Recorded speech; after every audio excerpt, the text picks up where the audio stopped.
Kalian pernah ngerasa nggak sih lebih takut naik pesawat daripada nyetir mobil? Padahal kalau lihat data, jauh lebih aman pesawat kan? Nah, di bahasan kali ini kita bakal bongkar sains di balik rasa takut dan kenapa intuisi kita sering banget salah kaprah soal risiko. Oke, kita mulai dari kutipan ini ya. Samuel Johnson tuh ngingetin kita kalau rasa takut itu seharusnya jadi asisten buat akal sehat, bukan jadi bosnya. Tapi seperti yang bakal kita lihat nanti, seringnya malah kebalik. Coba deh lihat angka ini, 1595. Kelihatannya kayak angka biasa aja kan? Tapi di baliknya ada sebuah tragedi. Ini adalah jumlah kematian ekstra di jalanan Amerika Serikat setahun setelah tragedi 9/11. Kenapa bisa? Soalnya orang-orang jadi takut banget buat terbang. Jadi mereka milih nyetir mobil. Dan tanpa sadar malah masuk ke resiko yang jauh lebih gede. Nah, ini nih yang ngebawa kita ke bagian pertama. Paradoks mematikan dari rasa takut. Kisah tragis tadi itu jadi contoh sempurna buat topik utama kita. Perasaan dan intuisi kita soal risiko itu bisa salah besar dan bahkan berbahaya. Jadi masalahnya di mana sih? Gampangnya gini deh, sistem di otak kita itu kan hasil evolusi buat menghadapi ancaman langsung zaman purba. Kayak misalnya ada singa ngintai di semak-semak. Nah, sistem kuno ini nggak cocok banget buat menilai resiko-resiko modern yang sifatnya statistik. Contohnya kayak kemungkinan kecelakaan mobil. Oke, biar lebih paham lagi, para psikolog biasanya membagi cara kita berpikir soal risiko ini jadi dua sistem yang saling bersaing. Sebut aja intuisi dan logika. Di satu sisi, ada si intuisi. Dia tuh cepet banget, emosional, dan otomatis ini sistem purba kita. Di sisi lain, ada si logika. Dia ini lambat, rasional, dan butuh usaha, sistem yang lebih modern.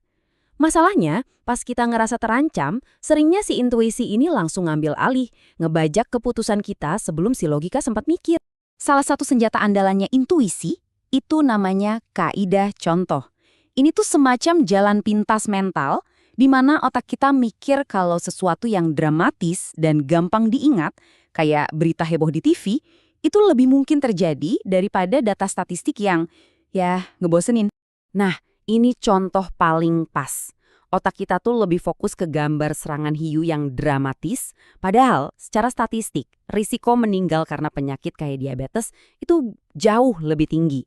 Satu cerita serem itu lebih ngena daripada ribuan data di atas kertas. Tapi ini bukan murni salah otak kita doang loh.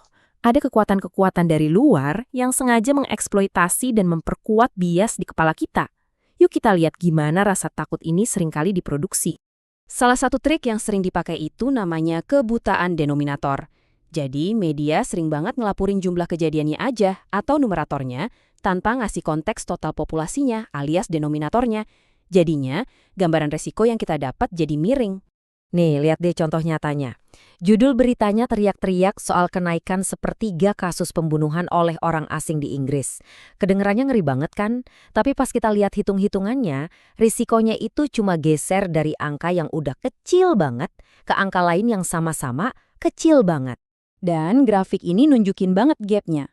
Data dari studi The King's Fund nunjukin untuk setiap satu berita soal bahaya merokok ada lebih dari 8.500 kematian. Sebaliknya, buat penyakit sapi gila, nggak sampai satu kematian aja udah bisa jadi satu berita. Jomblang banget kan? Intinya gini, ada sebuah industri, sebut aja pabrik ketakutan, yang punya kepentingan, baik komersial maupun politik, buat ngejaga level kecemasan kita tetap tinggi. Mulai dari perusahaan keamanan, media, sampai politisi, rasa takut itu bisa jadi bisnis yang sangat menguntungkan. Oke, sekarang yuk kita coba bandingin langsung ketakutan-ketakutan terbesar kita dengan angka-angka di lapangan. Angka ini adalah risiko tahunan seorang anak di Amerika diculik orang asing terus dibunuh atau nggak kembali lagi. Risikonya tuh kecil banget sampai-sampai secara resmi disebut de minimis, yang artinya ya bisa dianggap nol lah. Tapi ketakutan ini malah mendominasi pikiran banyak orang tua. Dan lihat tabel ini deh, selama 10 tahun di Inggris, 63% warganya yakin kalau tingkat kejahatan itu naik. Kenyataannya, data resmi justru nunjukin penurunan sampai 44%. Jauh banget kan bedanya antara apa yang kita rasain sama kenyataannya. Jadi, di tengah semua ketakutan kita soal terorisme, kejahatan, penyakit baru, faktanya itu cuma satu. Kita ini hidup di zaman paling aman dan paling sehat sepanjang sejarah manusia. Coba lihat, angka harapan hidup naik drastis cuma dalam 100 tahun. Ini konteks penting yang sering banget kita lupain. Terus kita bisa apa dong? Nah, kita masuk ke bagian terakhir buat cari tahu gimana caranya kita bisa ngambil alih kendali dari rasa takut kita sendiri. Nih, ada 3 langkah simpel yang bisa kalian coba. Pertama, akui aja rasa takutnya. Nggak usah disangkal, itu reaksi natural dari si intuisi. Kedua, paksa si logika buat kerja, cari tahu angkanya. Seberapa besar sih resikonya? Ketiga, bandingin resiko itu sama resiko lain yang kita hadapi tiap hari, kayak nyetir mobil. Ini bakal ngasih kita perspektif yang benar. Nah, sebagai penutup, saya mau tinggalin kalian sama satu pertanyaan. Setelah tahu gimana otak kita dan dunia di sekitar kita bisa memanipulasi cara kita melihat resiko, coba deh pikirin lagi, apa sih yang sebenarnya kalian takutin? Dan kenapa? Apa ketakutan itu berdasarkan drama atau data?